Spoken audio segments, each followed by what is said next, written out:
Добар ден и срдечно добре дојде во новото издание на Автомагазин. Следните 30 минути ќе формираме интересен мозаик составен од нови остварувања и горливи теми поврзани со автомобилите. Од моноволуменец Рено Еспас стана кросовер, а Ламборгини и Ревуелто го потресе светот на супер автомобили. Тојота Јарис го прослави 10 милионитиот примерок. Ви ги пренесуваме извештаите околу животниот век на батериите на електричните возила и ќе го видите колку што може да се види каков ќе биде електричниот BMW i5.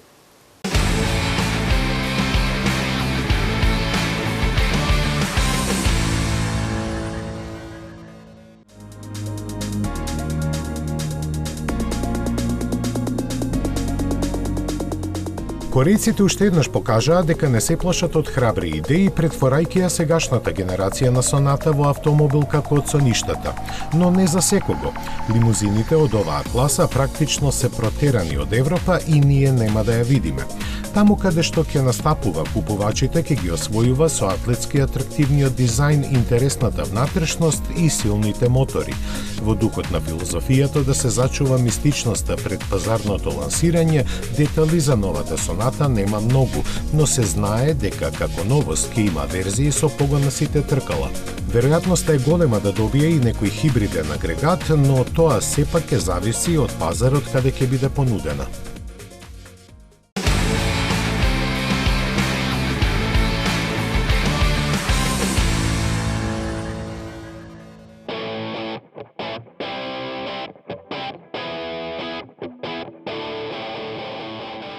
Новиот турски електричен кросовер стартуваше бомбастично. Во првите 12 дена откако започна да се примаат нарачките, за него се заинтересираа дури 177.500 купувачи. Прв што ќе го добие својот примерок секако ќе биде председателот Ердоган, на чија иницијатива беше стартуван проектот. Останатите ќе мора доста да почекаат, бидејќи до крајот на годинава е планирано да биде направени 20.000 примероци.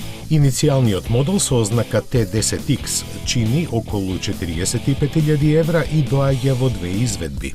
Има максимални 218 коњски сили кои се пренесуваат на задните тркала, а батериите овозможуваат автономија од 314 или 524 километри.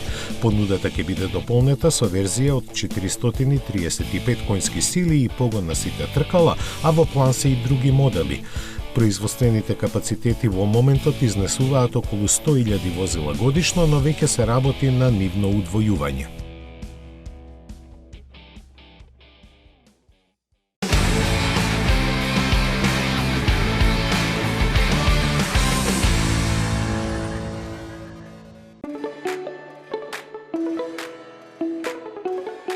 Lynk & Co продолжува до максимум да ги искористува сите можности што ги дава заедничката собственост која подкапа на Гили ја има со Volvo, проширувајќи ја гамата на 7 модели.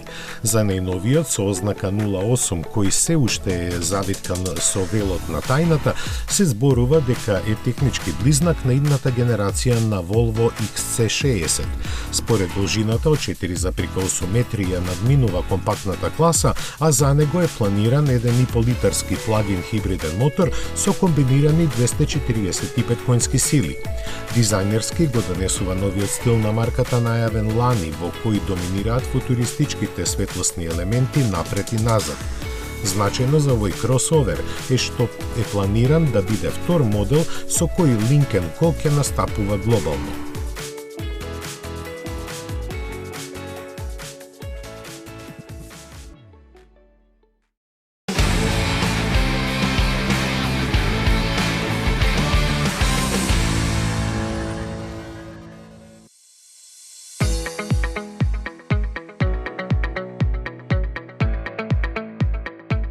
17 постдипломци на Европскиот институт за дизајн од Торино ја овековечија својата магистерска работа со концепт кој ги истражува рутите на иднината. Направен во соработка со Mitsubishi, овој кросовер е скулптурално дело на чиста динамика и технологии со кои ќе освојува почитувајќи ја околината. Изгледа како вселенско возило заради што и е наречен Moonstone, во превод месечев камен. Комплетноста на сработеното студентите ја докажаа со поддршката на бројни технички спонзори на проектот, заради што со право се поставува прашањето дали во него треба да видиме некое идно повеќенаменско возило на јапонската марка. Одговор на тоа за сега нема, но веројатноста постои, бидејќи задачата што младиот тим дизајнери ја доби беше да создаде модерно електрично возило ориентирано кон иднината, но со многу допирни точки со сегашноста. Треба да им честитаме бидејќи навистина успеа во тоа.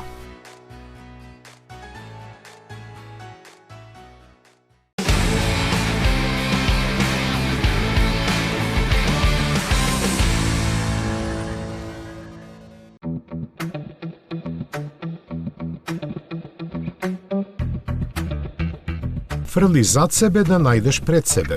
Вака најверојатно може да се опише и иднината на автомобилската индустрија, чиј пат неминовно води низ електрификацијата. А таа е скапа. Според проценките на Форд, нивното оделение за електрични возила во 2023-та ќе оствари негативен биланс од 3 милиарди долари, сума која во идентичен износ веќе е прокнижена како загуба од 2021-та и 2022 година. Но тука нема да се запре. Првите заработки од струја Форд ги очекува во 2026-та, до кога се надева дека ќе стане достоен конкурент на Тесла, произведувајќи по 2 милиони електрични возила годишно. Може би звучи иронично, но сепак енормните инвестиции ќе ги овозможат токму возилата со класични мотори, кои се уште носат големи пари, а за нивениот развој се троши се помалку. Како и да е, во Форд се уверени дека целосно електричната иднина не е толку далеку како што сега изгледа.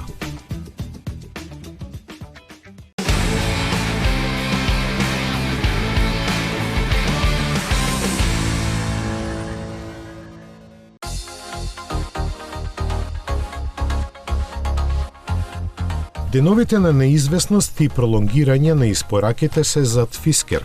Компанијата сега се опоравува од трусните времиња и на европскиот пазар се етаблира како собственик на батериски електрични возила со најголем домет на континентот. Ocean Extreme има комбиниран опсег од 707 километри, но овој податок да стане официјален ќе треба да се почека уште малку. Имено, компанијата е во процес на хомологација на кросоверот и се очекува таа да биде комплетирана од европските надлежни органи до крајот на месецов, пошто ќе следат испораките. Пред да се комплетираат сите технички овластувања, компанијата ќе отвори Fisker Centri Plus низ Европа и Соединетите Американски држави во текот на годинава, почнувајќи од 11 април во Виена и Копенхаген. Fisker Ocean има 3 изведби, Extreme, Ultra и Sport, кои се уште се конфигурираат и продаваат преку веб страницата на компанијата.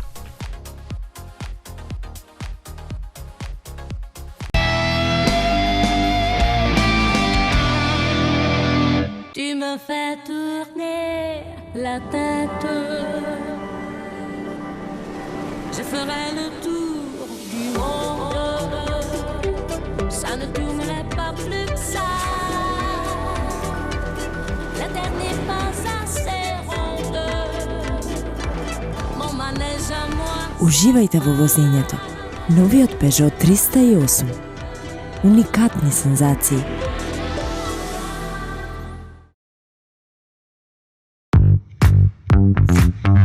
Мислите на ново возило?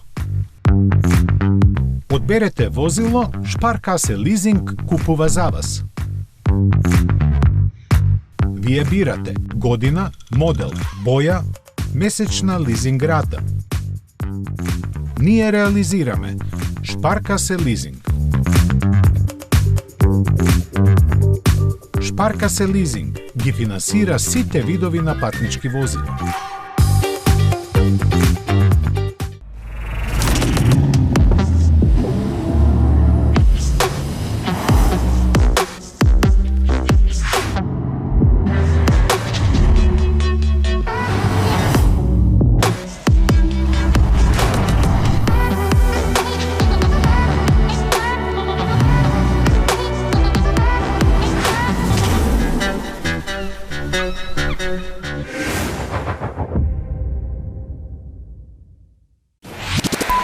Метрополис, број 1 радиомрежа.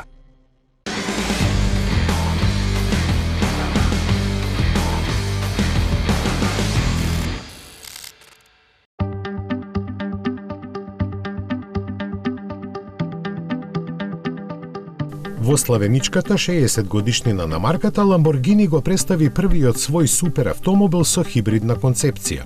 Со новата карбонска архитектура и својот 6,5-литарски плагин мотор, Revuelto дефинира нова парадигма во поглед на перформансите, спортскиот дух и уживањето во возењето.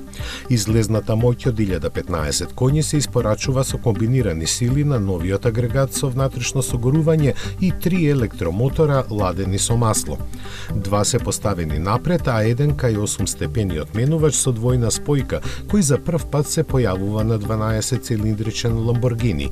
Кога пак ќе се посака посмирено да се вози, Revuelto може да оди само на струја, а за возење низ град поседува посебен режим во кој испорачува само 180 конски сили. Дизајнерски, Revuelto ја продолжува светлата традиција на моделите со централно поставен мотор, која во минатото ја изградија Countach, Diablo, Murcielago и Aventador. Вратите се отвораат нагоре, а повеќе детали на каросеријата, како што се дневните и стоп светлата или пак страничните всисници за воздух, се изведени во облик на буквата Y. Напредната активна аеродинамика ја контролира електрониката, но и возачот може да избере еден од трите позиции на задното крило, кое обезбедува потисна сила за побрзо поминување низ свиоците. Представувајќи пресвртница во историјата на марката, Revuelto е важен столб во незината стратегија за електрификација. Создаден е да формира нешто ново, но истовремено да остане верен на гените и да пружи совршена рамнотежа меѓу потребата за глобално намалување на емисиите и емоциите во возењето, кои купувачите ги посакуваат. Во тоа ќе помогнат два дисплеја, возачкиот од 12,3 инчи и нешто помалиот за совозачот, на кои се покажуваат информации за возењето. На нив интуитивно ќе може да се префрлат и апликациите од средишниот екран, кој овозможи стилска чистота на кокпитот и елиминација на повеќето копчиња. Испораките на новиот Lamborghini ќе стартуваат при крајот на летото. Цената не е обелоденета, но сите планирани количини за наредните 2 години се распродадени. Иако не се откажува од моторите на внатрешно согорување, бројот на батериски електрични возила BMW го зголемува. На есен ќе биде представена новата генерација на серија 5, која од самиот старт, исто како и луксузната лимузина серија 7, ќе има електрична изведба. Со иста ориентација е корејската Kia, која неодамна визуелно го представи EVA 9, а сега не почести со првите технички податоци.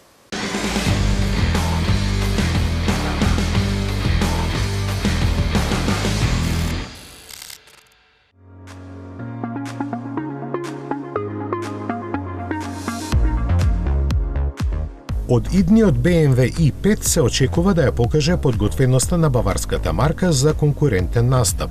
Наменет за купувачите кои се доста построги во барањата, тој треба да докаже дека е вистински електричен наследник на веќе добро етаблираната лимузина. Затоа и пред инженерите што работат на неговиот развој се поставени поголеми предизвици на кои тие подготвено одговорија. Доказ се успешно завршените тестирања на погонскиот склоп спроведени на северот на Шведска. Својата издржливост тоја демонстрира преку стабилноста на динамичките перформанси во напорните возења во екстремни зимски услови. Тестирањата на снег и мраз траја околу 1 година од почетните проби до завршните фази на фини подесувања. Се одвиваа на секаков вид подлоги од локални патишта до посебно подготвени испитни патеки на кои развојните инженери беа усредоточени на системите за оптимизација на тракцијата и термичкиот менеджмент на електромоторите и батериите. На тој начин, велат, се обезбедуваат сите квалитети по кои купувачите ги препознаваат возилата на BMW.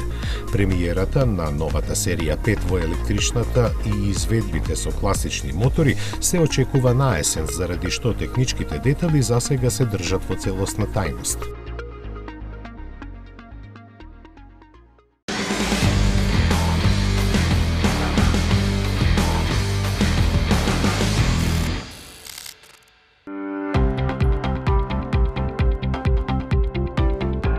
Набргу, откако премиерно го покажа, Kia ја одржа и официјалната презентација на електричниот EVA 9. Беа објавени и техничките детали и плановите за пласман кои наговестуваат нови пазарни можности. Стандардната верзија има 218 конски сили и пакет батерии од 76 киловат-часа, но поинтересна е така наречената Long Range изведба со 14 коњи помалку и поголеми батерии кои обезбедуваат автономија од 540 километри. Топ изведбата располага со два електромотора со вкупно 383 коњи, но понудата не завршува тука. Кој сака по пат на претплата ќе добие поголем вртежен момент. Концептот со кој ќе се нудат ваквите далечински отклучувани погодности се уште до крај не се дефинирани, но сигурно ќе бидат предизвикувачки, а таква ќе биде и перформансната GT верзија на EVA 9 најавена за 2025-та. 800 волтната архитектура дозволува голема моќност на полнење и за 15 минути ќе повлече доволно струја за поминување 240 км. Големиот теренец со 3 реда седишта по потреба може да напојува и повеќе надворешни уреди, од лаптоп до пикник ладилник. Продажбата во Кореја ќе стартува овој квартал, а на одбрани глобални пазари на есен. Цените дополнително ќе бидат објавени. Уште од 2010-та, кога Nissan го представи Leaf како прво масовно произведуван електричен автомобил, една од клучните непознаници на потенцијалните купувачи е колку траат батериите кај батериските електрични возила. Производителите на возила на почетокот беа воздржани со изјавите околу тоа, но доста бргу започнаа да веруваат во своите технологии. Но не и купувачите, кои покрај веќе вообичаената 8-годишна гаранција се уште се прашуваат колку ќе траат батериите.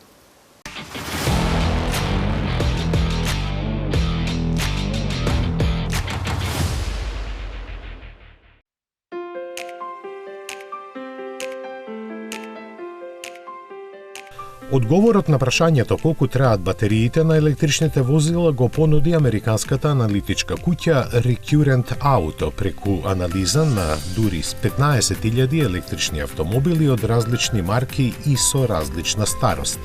Генерално, нивниот заклучок е дека грижите се преувеличени и дека батериите траат многу подолго отколку што се мисли. Во ова едно од најдеталните истражувања досега се наведува дека само 1,5% од возачите на електрични автомобили морале на својот трошок да ги заменат батериите. Најмногу околу 5% кај Nissan Leaf, а најмалку на моделите на Tesla. Што се однесува пак до нивната деградација со текот на годините, и тука резултатите се оптимистички. Забележливо кај повеќето електрични автомобили е дека во првите 30.000 километри нивните батерии губат најмногу на капацитетот, а потоа тој се стабилизира. Загубите сепак не се толку големи и ретко кога надминуваат 10%.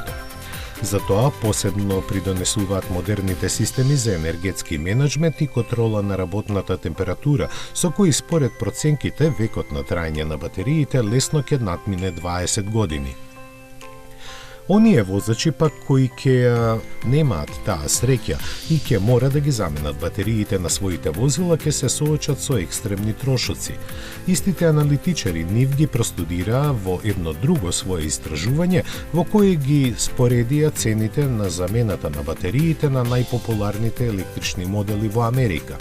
Според собраните податоци, просечната вредност на заменските батерии е $137 за киловат-час, но вкупната сума многу се разликува од еден до друг пример.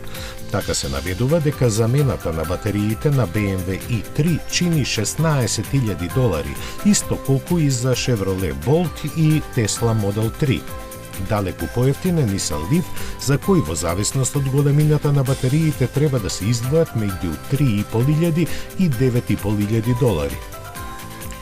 Затоа пак цената на батериите на електричниот Volkswagen Golf и Tesla Model S надминуваат $20,000. Од компанијата уште наведуваат и дека овие суми се однесуваат само на батериите, без работна рака која чини дополнителни неколку илјади долари. Од улогата на пионер во сегментот на моноволуменци во Европа, Еспас станува еден од многуте теренци. Рено тврди дека новата генерација на Еспас ја задржа својата ДНК, што помалку е контрадикторно, бидејќи кога го лансира во 1983 година беше првиот моноволуменец од европски производител. Таквата класификација остана во досегашните 5 генерации. Сега трендовите налагаат поинаков пристап на кого сите се прилагодуваат.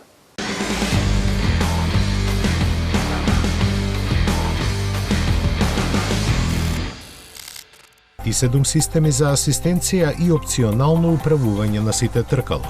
Без оглед на бројот на седиштата, каросеријата е долга 4,72 метри и има 18 сантиметри оддалеченост од тлото, со пократка надворешност доби поголема внатрешна должина, а вкупната тежина во однос на претходната генерација е намалена за 215 килограми.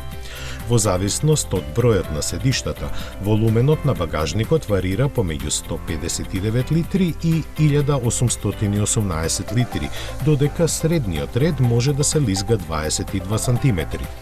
Интериерот е силна страна на Рено, каде со употреба префинети материјали и внимателно завршна обработка, внатрешноста делува отмено.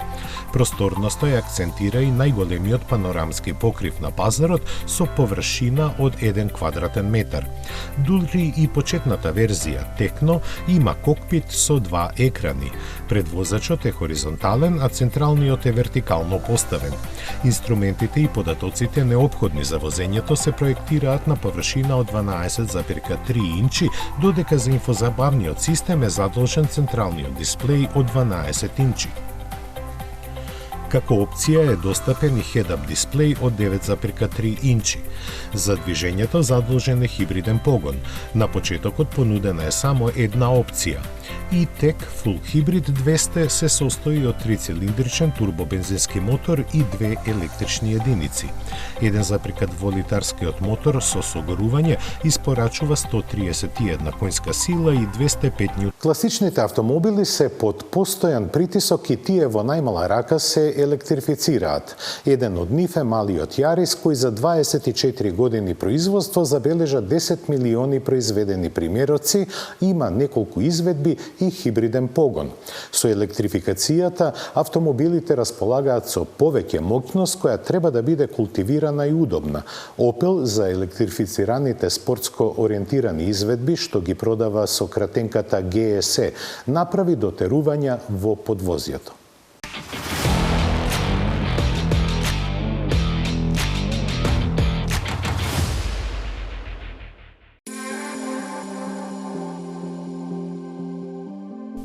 Настанат пред крајот на претходниот милениум како модел со кој Toyota ќе го зголеми своето учество на европскиот пазар, малиот Јарис ја проби бројката од 10 милиони произведени примероци.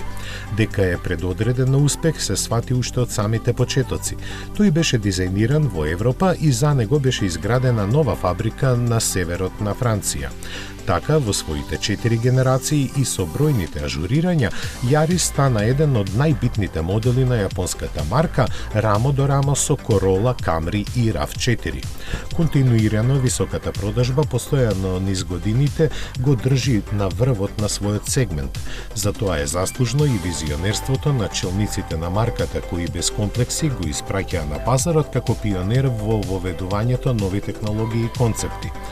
Така долго време беше единствен меѓу градските модели со хибриден мотор, а сега настапува и како мал кросовер.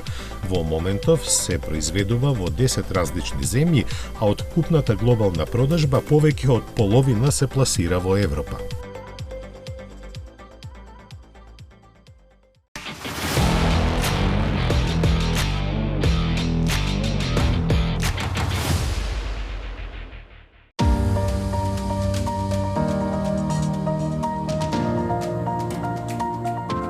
Електрифицираните автомобили стануваат секојдневие. Секоја марка има своји адути кои се комуницираат како поеколошки, но и со зголемени перформанси. Токму ова второто донесува подобри динамички својства кои треба да бидат избалансирани со повеќе кондиционали. За возењето да биде поудобно, одговорот на управувањето да кореспондира со потребите и амортизацијата да може да ги задоволи динамичките оптоварувања, неопходно е да се направат дополнителни оптимизирања. За своите електрифицирани модели со спортски амбиции, кои ги нарекува GSE, Opel разви посебно подесување на подвозјето. Сега Opel Astra GSE, незината караванска изведба Sport Tourer GSE и Grandland GSE имаат дотерувања да одговорат на нивниот темпераментен карактер и погонски единици. Ова е овозможено со специјални пружини и амортизери со технологијата KONI FSD, кои се користат кај моделите GSE. Во зависност од ситуацијата, условите на површината на патот и стилот на возење, оваа технологија овозможува различни карактеристики на амортизација за удобно поминување на сите видови површини и поддршка на спортски стил на возење. Амортизерите имаат дополнителен вентил и второ хидраулично коло. Автомобилот е поудобен или поспортски за возење во зависност од тоа дали вентилот е отворен или затворен. Понатамошниот развој на подвозјето и управувањето не беше ограничен само на моделите GSE. Наместо тоа, сите верзии на Grandland имаат придобивки за оптимизациите со тоа што нивните амортизери и управувањето исто така се повторно подесени. На овој начин, сите нови модели на Grandland ќе овозможат карактеристично спортско и удобно искуство при возење со директни, прецизни повратни информации до возачот.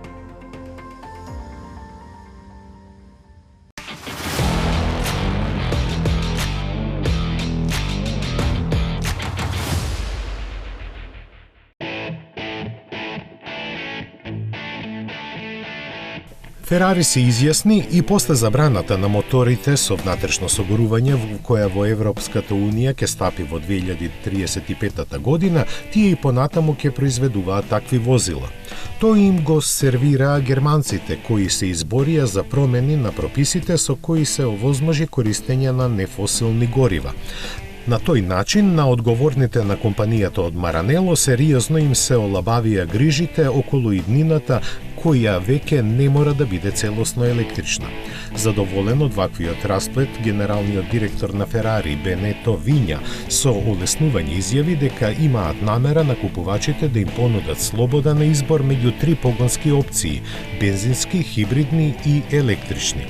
Според него, преминот кон синтетичките горива и електриката нема да влијае на финансиските планови и деловната стратегија што веќе имаат донесена. Таа предвидува 4,4 милиарди евра капитални инвестиции до 2026 година, кои се доволни да се продолжи според новите правила под кои ќе настапи иднината. Треба да се напомене дека првиот електричен модел со конче на носот е најавен за 2025-та, а за разлика од другите производители, Ферари никогаш нема дадено рок кога ќе ги напушти моторите со внатрешно согорување. Во моментов, критичарите на одлуката на Европската Унија како главни недостатоци на климатски неутрални синтетички горива ги споменуваат нивното ограничено производство и висока цена. Но сепак јасно е дека ниту едното, ниту другото нема воопшто да ги засенат идните собственици на ваквите типови возила кои се подготвени да издвојат големи суми за викенд уживања во своите миленици на 4 тркала. Сите љубители на моторите со внатрешно согорување полесно дишат со спротивствувањето на Германија на нивната забрана и наоѓање на замена на фосилните со еколошките синтетички горива. Тука е крајот на денешното издание. До гледање до следната сабота.